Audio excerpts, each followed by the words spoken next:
Tonight, we have a 6-man tag leading to one of the worst kept secrets in NXT dirt sheet history. Tonight, we have one more competitor for Kairi Sane at TakeOver War Games.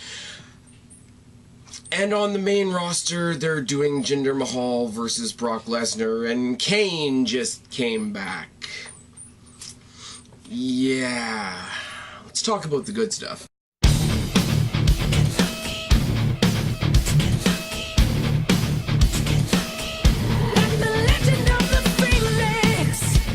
What's going on, everybody? It's your buddy, it's your pal Spaz Phoenix, the YWC Reality Check, here with your October 18th NXT review. And as I said in the opener there, we got the boys from ROH, we've got Sanity, we've got what we know is coming up at TakeOver here. Well, you know. We've got an amazing women's division on NXT where we're slowly building that for TakeOver here. I mean, you know what it is. And on the main roster, yeah, they've got the cool Sami Zayn, Kevin Owens thing going on. We've got what else? We've got Bray Wyatt in drag taking on Finn Balor dressed as a pumpkin. We've got, I'll give them a little bit of credit, there's 3 women's matches and 3 cruiserweight segments scheduled for TLC. If you haven't been paying attention to WWE.com, Drew Gulak and his PowerPoint presentation are going to make an appearance at TLC. Now, if you don't know what the hell I'm talking about, it's because you don't watch 205 Live. But, I mean, realistically, I'll let you know right now, 205 Live is filler for me. It's nice something to throw in the background. The Drew Gulak thing is as lame as it sounds. So, yeah. With the main event for Survivor Series as Jinder Mahal versus Brock Lesnar, and with Miz's surprise 5th member being Kane in the 3-on-5 TLC match that isn't a TLC match because there's nothing to climb up the ladder for, so it's just a messy brawl. I will stick to NXT, thank you very much. Now, with that all being said, I'm going to prove myself to be the typical hypocrite that I am. I'm going to get into some house cleaning, and I am going to tell you to tune in this Friday, or not tune in, but check my uploads afterwards. We will be doing a tackle for TLC, which should be renamed Halloween Havoc, shouldn't it? You got Kane, you got Sister Abigail, you got Finn Balor. I mean, they're over on SmackDown, but you got the Bludgeon Brothers, you got the whole fucking shtick there. I don't know. We will be doing Tackle, which means we will be doing the pay-per-view pick'em. A lot of fun in the pay-per-view pick'em. We've got Kristen calling out Cheney for his 3 wins in a row. We got Cheney cutting semi-heel promos in my comment section, and we were just recently joined by the Married Marks podcast, who, in their debut, came just runner-up to, well, me. But it's all good. Because we won't be recording until Friday, I will say right now, if you want to put your picks down in the bottom of this video, that is cool. If you want to be involved in the pay-per-view pick'em, which is basically give me your 7 predictions for the 7 matches that are going to happen on Sunday, rank them by confidence, and follow me at Spaz Phoenix 1 for the results as they go on Sunday. It's a lot of fun. There is literally no prize. You don't win anything. It's just for shits and giggles. It is a lot of fun, and to the people that are participating, like Ms. Arc 10, like Cheney, like my co-hosts Kristen and Guapo, like the Married Marks podcast, like strifenineteen, like the Fortune 4 shooters, all you guys. It's a lot of fun. I'm really glad you guys have hopped in on this, and let's be real for a second. Since we're not recording till Friday, I'm going to have a couple of drinks before I preview and predict TLC, because it looks like a pile of shit, doesn't it? Oh yes, and also check up in the annotation above, as always, go join the November Q&A. The November edition of Ask the Phoenix will be happening the week after Survivor Series. That will be the last video on this channel of 2017, unless something big happens in December. Because you guys know I usually take December off, so I encourage you Excuse me. I don't encourage you to cough up a lung like I just did. I encourage you come join the fun one more time around for Ask the Phoenix before we cap out 2017. Let's get into NXT tonight. Once again, what should have been the main event, no offense to the boys, was the triple threat match to give yet another competitor to Kairi Sane at TakeOver War Games.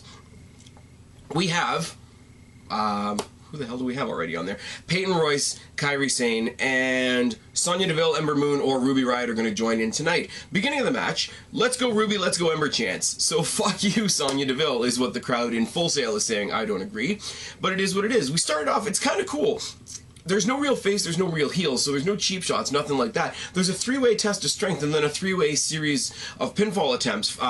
That's all broken up by a lariat by Deville, arm drag and some kicks and a drop kick by Ruby Riot, headlock takeover and a head scissor combination by Ruby Riot. Moon and Riot trade hip tosses, which is cool. I mean, usually you see people trade, you know, arm bars, or you trade punches, whatever. You see them trade hip tosses. It's a little bit of a different thing.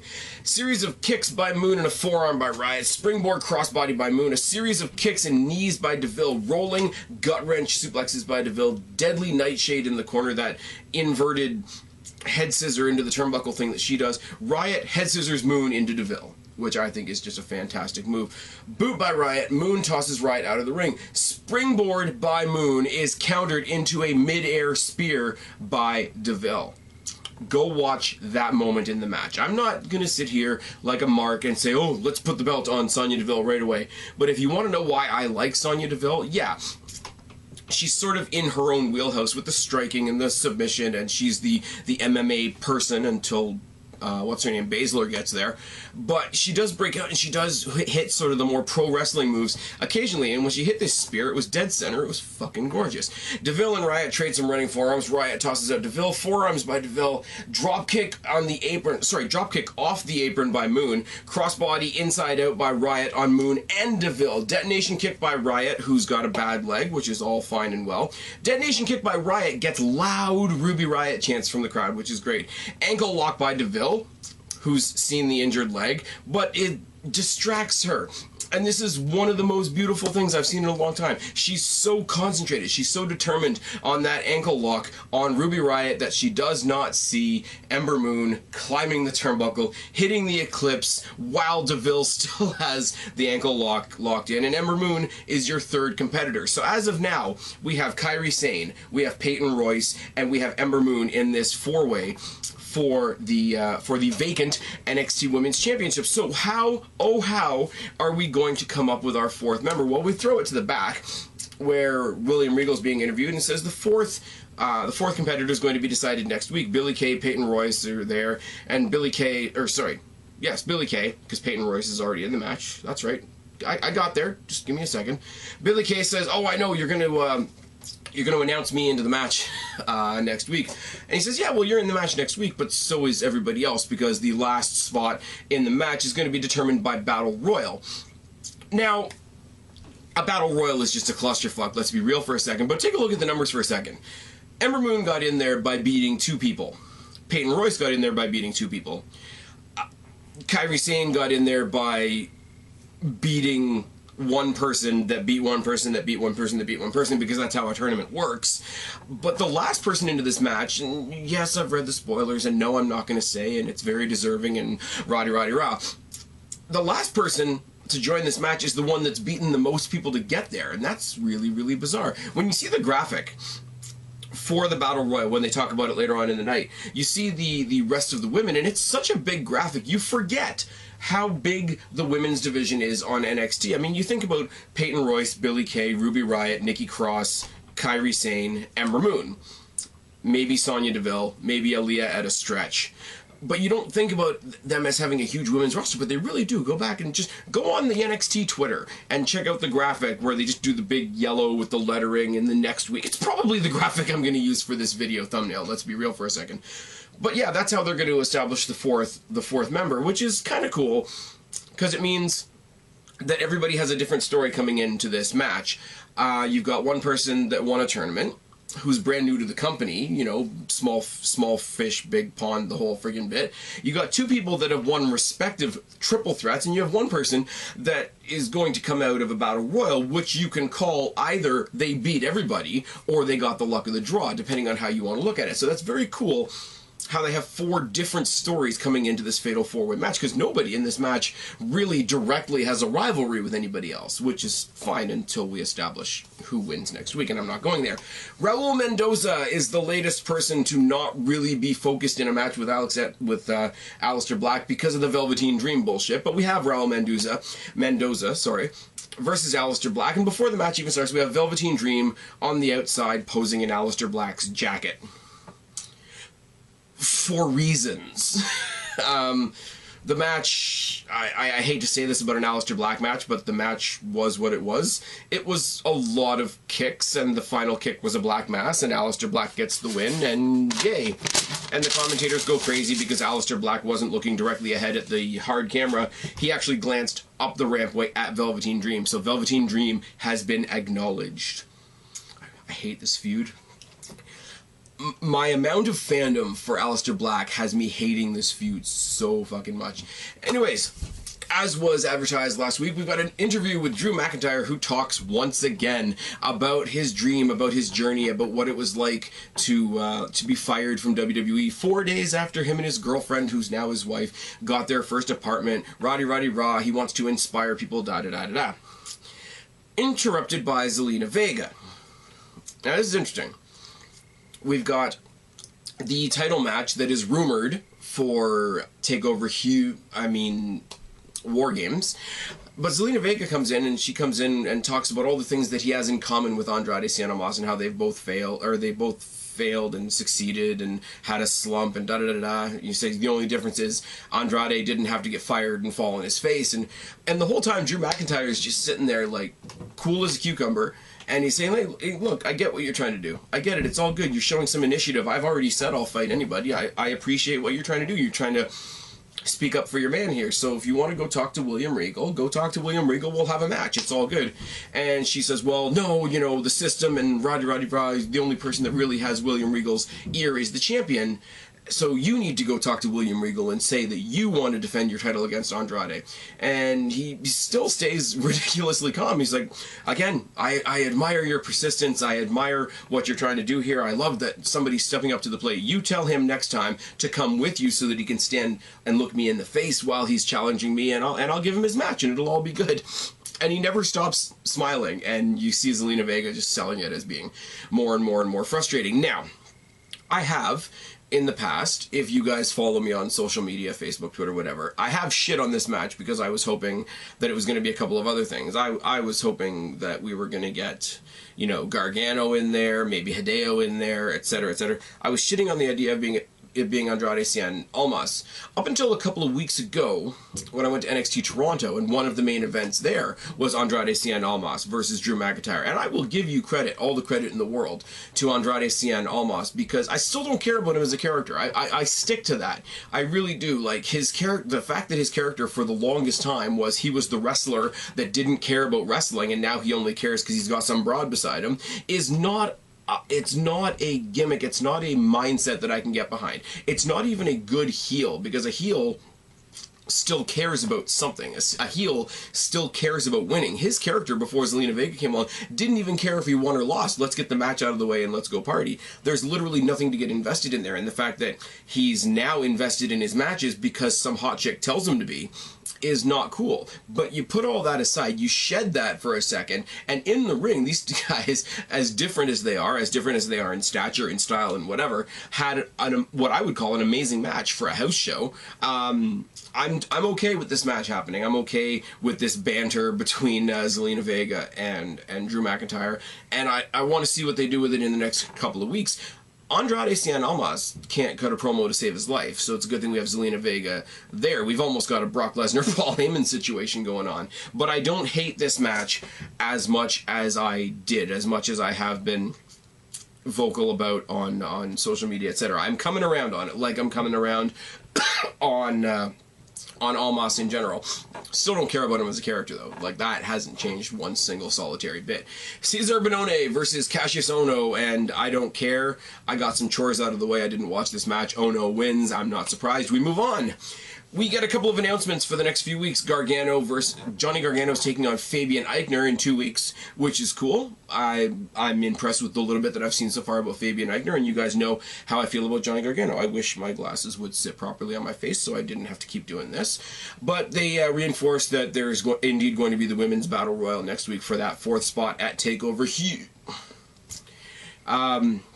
As I say, go back to that graphic they put on the TV, and you just see the length and breadth of the NXT women's division is fucking insane. Sanity versus the ROH Boys, 3-on-3 in our main event, and I'm still going to call them the ROH Boys because the Undisputed Era is a retarded name for a faction. Fish and Wolf start. There's a collar and elbow tie-up. Kicks by Fish, forearms by Wolf, and snake eyes by Fish. Front slam by Wolf, an elbow drop by Young, a corner splash, and a corner spear by Dane in succession. Big guy moving around like he's not such a big guy, which is great. Gut wrench, gut buster by Wolf is a lot of fun because Alexander Wolf is fucking insane. Let's be real for a second. Cheap shot by Cole, right hand by Young, mounted punches by O'Reilly, and the ROH Boys triple team in the corner. Roundhouse kick by Fish, mounted punches by Cole. Cole rides a headlock for a while, and some stiff knee strikes by O'Reilly. Fish and O'Reilly hit double armbar, double boot combinations on Young, mudhole stomp by Cole, snake eyes, and a triple mudhole by all of the ROH Boys. Dane gets the hot tag. Clotheslines and crossbodies for everybody, including a Samoan drop, fall-away slam combination by Dane on Fish and O'Reilly. He's got one of them ready to give them a Samoan drop. The other one tries to crossbody him in the front. He just says, fuck both of you, and throws them both overhead, which is fucking great. Follows it up with a senton, and the most obvious move that you could possibly put into the moveset of a guy like Killian Dane, the Vader Bomb. It's fucking great. Double neckbreaker by Young and Wolf.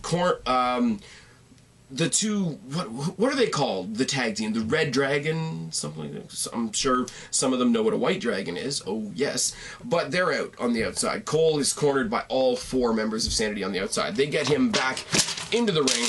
They're about to. The way they're holding him up, it's like they're setting him up for some weird 3-on-1 triple finisher thing. I would have really liked to see what that triple finisher was going to be, but we don't, because we hear a different set of music. Oh yes. Authors of Pain coming down the ramp with Paul Ellering. Authors of Pain run in, they take down Young and Wolf in the rampway, and then you got Killian Dane standing his ground by himself in the ring, calling them both out.